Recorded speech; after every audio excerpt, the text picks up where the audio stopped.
Welcome back to my channel. ಹೊಸದಾಗಿ channel ನೋಡ್ತಾ ಇದ್ದರೆ ಸಬ್ಸ್ಕ್ರೈಬ್ ಮಾಡಿಕೊಂಡು ಸಪೋರ್ಟ್ ಮಾಡಿ.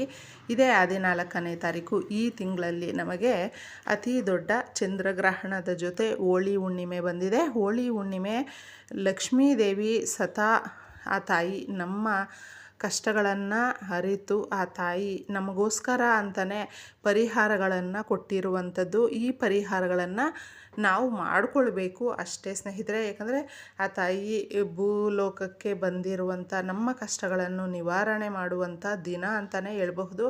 ಶುಕ್ರವಾರ ಹೋಳಿ ಹುಣ್ಣಿಮೆ ಕೂಡಿ ಬಂದಿರೋದ್ರಿಂದ ಲಕ್ಷ್ಮೀದೇವಿಯ ಫೋಟೋ ವಿಗ್ರಹಗಳಿದ್ದರೆ ಆ ತಾಯಿಯನ್ನು ನೀವು ಪೂಜಿಸಬೇಕು. ಅಂದರೆ ಸುಮಾರು ಸಮಸ್ಯೆಗಳನ್ನು ನಾವು ಎಲ್ಲ ರೀತಿಯ ಸಮಸ್ಯೆಗಳು ಕೂಡ ಹಣಕಾಸು ಸಂಪತ್ತು ಅನ್ನುವ ವಿಚಾರದಲ್ಲೇ ಅದು ಒಂದು ಗಟ್ಟಿಯಾಗಿ ನಿಂತ್ಕೊಂಡಿರುತ್ತೆ. ಅದಕ್ಕೋಸ್ಕರನೇ ಲಕ್ಷ್ಮೀದೇವಿಯನ್ನು ಪೂಜೆ ಮಾಡಬೇಕಾದ್ರೆ ಆ ದಿನ ನಿಮ್ಮ ಮನೆಯಲ್ಲಿ ಏನಾದರೂ ಶ್ರೀಚಕ್ರ ಇದ್ದರೆ ಶ್ರೀಚಕ್ರಕ್ಕೆ 108 ದಾಸವಾಳದ ಹೂಗಳನ್ನು ನೀವು ಇಟ್ಟು ಪೂಜೆ ಮಾಡೋದ್ರಿಂದ ನಿಮ್ಮ ಕೋರಿಕೆಗಳು ನೆರವೇರುತ್ತೆ. ಮನೆಯಲ್ಲಿ ಸಮೃದ್ಧಿ ಅನ್ನೋದು ಅಷ್ಟೈಶ್ವರ್ಯಗಳ ಜೊತೆ ಹೆಚ್ಚಾಗುತ್ತೆ.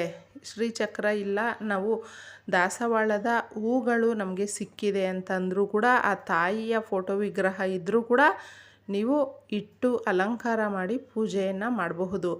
ಇಲ್ಲಕ್ಕ ದಾಸವಾಳದ ಹೂಗಳು ಅಷ್ಟೊಂದು ಸಿಗಲಿಲ್ಲ ನಮಗೆ ಅಂತಂದರೆ ನೀವು ಪಾರಿಜಾತ ಹೂಗಳನ್ನು ಅಂದರೆ ಇಡಬಹುದು, ಅದನ್ನು ಇಡಬಹುದು. ಅಥವಾ ಕೆಂಪು ಗುಲಾಬಿಗಳನ್ನು ಕೂಡ ಇಡಬಹುದು ಸ್ನೇಹಿತರೆ, ನಿಮ್ಮ ಶಕ್ತಿಯ ಅನುಸಾರ. ಏಕೆಂದರೆ ಆ ದಿನ ಲಕ್ಷ್ಮೀದೇವಿ ಬಂದಿರುವಂಥ ದಿನ ಆಗಿರೋದ್ರಿಂದ ನೀವು ಈ ಸಣ್ಣ ಬದಲಾವಣೆಗಳನ್ನು ಮಾಡ್ಕೊಂಡು ನೋಡಿ. ಮತ್ತೊಂದು, ಆ ದಿನ ನಾವು ಈ ವಸ್ತುಗಳನ್ನು ಮನೆಗೆ ಕೊಂಡ್ಕೊಂಡು ಬಂದರೆ, ಹೌದು ಇದರಲ್ಲಿ ತುಂಬ ವಿಶೇಷತೆ ಇದೆ. ಯಾವ ದಿನ ಯಾವ ವಸ್ತುಗಳನ್ನು ನಮ್ಮ ಮನೆಗೆ ಕೊಂಡುಕೊಂಡು ಬಂದರೆ ನಮ್ಮ ಅಭಿವೃದ್ಧಿ ಆಗುತ್ತೆ ಅನ್ನೋದು. ನಾವು ಒಂದೊಂದು ದಿನಕ್ಕೂ ಒಂದೊಂದು ವಿಶೇಷತೆ ಇರೋದ್ರಿಂದ, ಅದು ಶುಕ್ರವಾರ ಕೂಡಿ ಬಂದಿರೋದ್ರಿಂದ ಹಬ್ಬದ ದಿನ ಈ ವಸ್ತುಗಳನ್ನು ಮನೆಗೆ ಕೊಂಡುಕೊಂಡು ಬಂದರೆ ನಿಮ್ಮ ಅಭಿವೃದ್ಧಿ ಅನ್ನೋದು ಜಾಸ್ತಿ ಆಗುತ್ತೆ. ಅರಿಶಿಣವನ್ನು ನಿಮಗೆ ಒಂದು ಚಿಕ್ಕ ಪ್ಯಾಕೆಟ್ ಆದರೂ ನೀವು ಈಗ ನಾನು ಹೇಳುವಂಥ ವಸ್ತುಗಳನ್ನು ಎಲ್ಲ ತಗೊಂಡು ಬರಬೇಕು ಅಂತ ಏನೂ ಇಲ್ಲ. ಇದರಲ್ಲಿ ಸಾಧ್ಯವಾದರೆ ನೀವು ಅಷ್ಟು ತಗೊಳ್ಬಹುದು, ಇಲ್ಲ ಒಂದು 2 ಆದರೂ ನೀವು ತಗೊಳ್ಳಿ. ಯಾಕಂದರೆ ಆ ವಸ್ತುಗಳು ನಮಗೆ ಮತ್ತೆ ನಾವು ಬಳಕೆ ಮಾಡ್ತೀವಿ. ಲಕ್ಷ್ಮೀದೇವಿ ಆ ದಿನ ನಮ್ಮ ಮನೆಗೆ ಬರುವಂಥದ್ದಾಗುತ್ತೆ. ಅದಕ್ಕೋಸ್ಕರ ಇದನ್ನು ತಗೊಳ್ಳಿ ಅಂತ ಹೇಳುವಂಥದ್ದು. ಅರಿಶಿಣವನ್ನು ನೀವು ಏನಾದರೂ ತಗೊಂಡು ಬಂದರೆ ಅದನ್ನು ಸ್ವಲ್ಪನೇ ಪೇಸ್ಟ್ ಮಾಡಿಬಿಟ್ಟಿದ್ದೆ ನಿಮ್ಮ ಹಣೆಗೆ ಇಟ್ಕೊಳ್ಳಿ.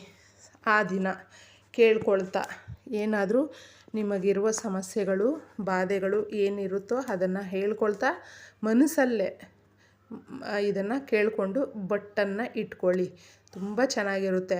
ಮತ್ತೊಂದು, ಏಲಕ್ಕಿಗಳನ್ನು ತಗೊಂಡು ಬನ್ನಿ.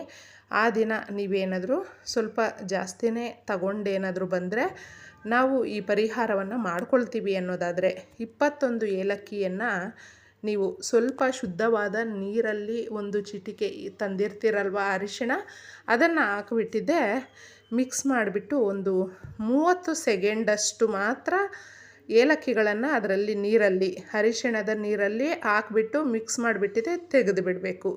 ತೆಗೆದುಬಿಟ್ಟು ಒಂದು ಅರಿಶಿಣದ ದಾರದಲ್ಲಿ ನೀವು ಇದನ್ನು ಪೋಣಿಸ್ಬಿಟ್ಟು ಲಕ್ಷ್ಮೀದೇವಿ ಫೋಟೋ ವಿಗ್ರಹ ಇದ್ದರೆ ವಿಷ್ಣು ಸಮೇತ ಇದ್ದರೂ ಹಾಕಬಹುದು, ನೀವು ಲಕ್ಷ್ಮೀದೇವಿಯ ವಿಗ್ರಹ ಫೋಟೋ ಇದ್ದರೂ ಕೂಡ ಹಾಕಬಹುದು. ಈ ಥರ ಹಾರ ಮಾಡಿ ಹಾಕೋದ್ರಿಂದ ನಿಜವಾಗ್ಲೂ ನೀವು ಊಹೆ ಮಾಡೋದಿಲ್ಲ, ನಿಮ್ಮ ಮನೆಯಲ್ಲಿ ಈ ದುಡ್ಡಿನ ಸಮಸ್ಯೆ ಅನ್ನೋದು ಏನಿರುತ್ತೆ ನೋಡಿ ಅದೆಲ್ಲವೂ ನಿವಾರಣೆ ಆಗುತ್ತೆ. ಈ ಪರಿಹಾರವನ್ನು ಮಾಡಿಕೊಳ್ಳಿ. ಹಾರ ಏನಾದರೂ ನೀವು ಹಾಕಿದ್ರೆ ಅದನ್ನು ಒಂದು ದಿನ ಇಡಬೇಕು, ದೇವರ ಫೋಟೋಕ್ಕೆ ಹಾಕ್ಬಿಟ್ಟು ಅದನ್ನು ಮತ್ತೆ ಮಾರನೇ ದಿನ ನೀವು ತೆಗಿತಾರಲ್ವಾ, ತೆಗೆದುಬಿಟ್ಟಿದ್ದೆ ನಿಮ್ಮ ಕ್ಯಾಶ್ ಬಾಕ್ಸಲ್ಲಿ ಇಟ್ಕೊಳ್ಬಹುದು ಇದನ್ನು ಒಂದಷ್ಟು ಕಾಲಗಳು. ಆಮೇಲೆ ಅದರ ವ್ಯಾಲಿಡಿಟಿ ಮುಗಿದೋಗುತ್ತೆ. ಆಗ ತೆಗೆದು ನೀವು ಯಾರು ತುಳಿದೇ ಇರುವ ಗಿಡಗಳ ಹತ್ರ ಹಾಕಬಹುದು. ಆ ದಿನ ಸಕ್ಕರೆಯನ್ನು ತಗೊಂಡು ಬನ್ನಿ. ನಿಮ್ಮ ಮನೆಯಲ್ಲಿ ಇದ್ರೂ ಸ್ವಲ್ಪ ಸ್ವಲ್ಪ ಕ್ವಾಂಟಿಟಿಯಲ್ಲಾದರೂ ತಗೊಂಡು ಬನ್ನಿ. ತಗೊಂಡು ಬಂದಾಗ ಇದನ್ನು ಯಾವುದೋ ಒಂದು ರೂಪದಲ್ಲಿ ಸಿಹಿಯನ್ನು ಮಾಡಿ ದೇವರಿಗೆ ನೈವೇದ್ಯವಾಗಿ ಇಡಿ.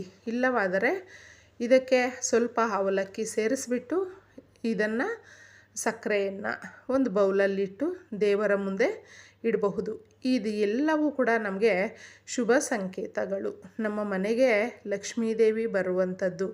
ಈ ವಸ್ತುಗಳನ್ನೆಲ್ಲ ಸಾಧ್ಯ ಆದರೆ ಕೊಂಡುಕೊಂಡು ಬನ್ನಿ. ಯಾಕಂದರೆ ಇದನ್ನು ಮತ್ತೆ ನಾವು ಅಡುಗೆಗೆ ನಮ್ಮ ಮನೆಯಲ್ಲಿ ಒಂದು ಪೂಜೆಗೆ ಆಗಿರಬಹುದು ಬಳಸ್ತೀವಿ. ಆದ ಕಾರಣ ಎಲ್ಲೂ ವೇಸ್ಟ್ ಆಗೋದಿಲ್ಲ. ಆ ದಿನ ಕೊಂಡ್ಕೊಂಡು ಬಂದರೆ ಶುಭದಾಯಕವಾಗಿರುತ್ತೆ. ಕಷ್ಟಗಳು ನಿವಾರಣೆ ಆಗುತ್ತೆ. ಸಮೃದ್ಧಿ ಅನ್ನೋದು ಜಾಸ್ತಿ ಆಗುತ್ತೆ. ಅಭಿವೃದ್ಧಿ ಆಗಬೇಕಲ್ವ ಮನೆಯಲ್ಲಿ, ಅದಕ್ಕೋಸ್ಕರ ಇದನ್ನು ತಗೊಂಡು ಬನ್ನಿ. ಇನ್ನು 1 ಪ್ಯಾಕೆಟು ಕಲ್ಲುಪ್ಪು ಆ ದಿನ ಸಾಧ್ಯವಾದರೆ ತಗೊಂಡು ಬನ್ನಿ. ಯಾವಾಗಲೂ ಶುಕ್ರವಾರದ ದಿನಗಳಲ್ಲಿ ಉಪ್ಪನ್ನು ಕೊಂಡುಕೊಂಡು ಬನ್ನಿ ಅಂತ ಕೂಡ ನಾನು ತಿಳಿಸಿದ್ದೆ ಇಂದಿನ ವಿಡಿಯೋಗಳಲ್ಲಿ. ನಿಮ್ಮ ಮನೆಗೆ ಆಗುವಷ್ಟು ಈ ಥರ ಹಬ್ಬಗಳು ಬಂದಾಗ, ಹಬ್ಬಗಳು ಹುಣ್ಣಿಮೆಗಳು ಆ ದಿನಗಳಲ್ಲಿ ನೀವು ಕೊಂಡುಕೊಂಡು ಬಂದರೆ ಅದೇ ನಿಮ್ಮ ಮನೆಯಲ್ಲಿ ಇರುತ್ತೆ. ಅದಕ್ಕೋಸ್ಕರ ಆ ಥರ ಕೊಂಡುಕೊಂಡು ಬಂದು ನೀವು ಬೇಕಾದರೆ ಆ ಉಪ್ಪಿನಿಂದ ಐಶ್ವರ್ಯ ದೀಪವನ್ನು ಕೂಡ ಹಚ್ಚಬಹುದು. ಆ ಥರ ಐಶ್ವರ್ಯ ದೀಪವನ್ನು ಹಚ್ಚಬೇಕಾದ್ರೆ ನೀವೊಂದು ಸತತವಾಗಿ 5 ಅಥವಾ 9 ವಾರಗಳು ಹಚ್ಚಲೇಬೇಕು. ಆ ಥರ ಕೂಡ ನೀವು ಮಾಡ್ಕೊಳ್ಳಿ. ಈ ವಸ್ತುಗಳನ್ನು ಕೊಂಡ್ಕೊಂಡು ಬಂದು ಇದರಲ್ಲೇ ನಾವು ಒಂದು ಸ್ವಲ್ಪ ಪರಿಹಾರಗಳನ್ನು ಆ ದಿನಗಳಲ್ಲಿ ಮಾಡಿಕೊಂಡಾಗ ನಮ್ಮ ಕೋರಿಕೆಗಳು ನೆರವೇರುತ್ತೆ, ಕಷ್ಟಗಳು ನಿವಾರಣೆ ಆಗುತ್ತೆ, ಸಮಸ್ಯೆಗಳು ಬಗೆಹರಿಯೋದಿಲ್ಲ ಅಂತ ನಾವು ಅಂದುಕೊಂಡಾಗ ಇಷ್ಟು ಬೇಗ ಆಯಿತು ಅಂತಂದ್ಬಿಟ್ಟು ನಮಗೆ ತುಂಬ ಖುಷಿಯಾಗಿಬಿಡುತ್ತೆ ಸ್ನೇಹಿತರೆ. ಆಗ ನಮ್ಮಿಂದ ದೂರ ಆಗಿರುವಂಥವರು, ಸಂಬಂಧಗಳು ದೂರ ಆಗಿದೆ, ಏನೂ ಇರಲಿಲ್ಲ ನಮ್ಮ ಹತ್ರ, ಈಗ ಎಲ್ಲವೂ ಇದೆ, ಈಗ ಎಲ್ಲರೂ ಚೆನ್ನಾಗಿದ್ದೀವಿ ಅಂತ ನಮಗೆ ಖುಷಿ ಕೊಡುತ್ತೆ. ಈ ಹಬ್ಬ ಮಾತ್ರ ನೀವು ಈ ಪರಿಹಾರಗಳನ್ನು ಮಾಡಿಕೊಂಡಾಗ ನಿಮಗೆ ಎಲ್ಲಿಲ್ಲದ ಸುಖ, ಶಾಂತಿ, ಸಮೃದ್ಧಿ ಅನ್ನೋದು ತಂದು ಕೊಡುತ್ತೆ. ಶ್ರೀಚಕ್ರಕ್ಕೆ ನೀವು ಏನಾದರೂ ಈ ರೀತಿ ದಾಸವಾಳದ ಹೂವುಗಳನ್ನು ಇಟ್ಟು ಪರಿಹಾರವನ್ನು ಮಾಡಿಕೊಂಡ್ರೆ ನಿಮಗೆ ಈ ಭೂಮಿಯನ್ನು ತೆಗೆದುಕೊಳ್ಳುವ ಒಂದು ಯೋಗ ಜಾಸ್ತಿ ಆಗುತ್ತೆ. ಪ್ರಾಪರ್ಟಿಗಳನ್ನು ನಾವು ಜಾಸ್ತಿ ತಗೊಳ್ಳುವ ಮಟ್ಟಕ್ಕೆ ಬೆಳಿತೀವಿ. ಮಕ್ಕಳು ಓದಿ ಅವರು ಕೆಲಸಕ್ಕೆ ಅಂತ ಹುಡುಕ್ತಾ ಇರ್ತಾರೆ ಅಂದರೆ ಅವರ ಕೆಲಸಗಳು ನಿರ್ವಿಘ್ನವಾಗಿ ನೆರವೇರುತ್ತೆ. ಸುಮಾರು ಜನಕ್ಕೆ ಏನು ಕೆಲಸ ಸಿಗ್ತಾ ಇಲ್ಲ ಅಂತ ಅಂದ್ಕೊಳ್ತಾ ಇರ್ತಾರೆ. ಅವ್ರಿಗೆಲ್ರಿಗೂ ಕೂಡ ಈ ದಿನಗಳಲ್ಲಿ ಮಾಡಿಕೊಳ್ಳುವ ಪರಿಹಾರಗಳು ಮಾತ್ರ ತುಂಬ ಚೆನ್ನಾಗಿ ಕೈ ಹಿಡಿಯುತ್ತೆ ಸ್ನೇಹಿತರೆ. ಮಾಡ್ಕೊಂಡು ನೋಡಿ, ನಿಮಗೆ ಯಾವ ಥರ ರಿಸಲ್ಟ್ ಬಂತು ಅಂತ ನಿಮಗೇ ಗೊತ್ತಾಗುತ್ತೆ. ಅಷ್ಟು ಸಂತೋಷವನ್ನು ಕೊಡುವಂಥ ಪರಿಹಾರ. ಒಳ್ಳೆಯದಾಗಲಿ. ಧನ್ಯವಾದಗಳು.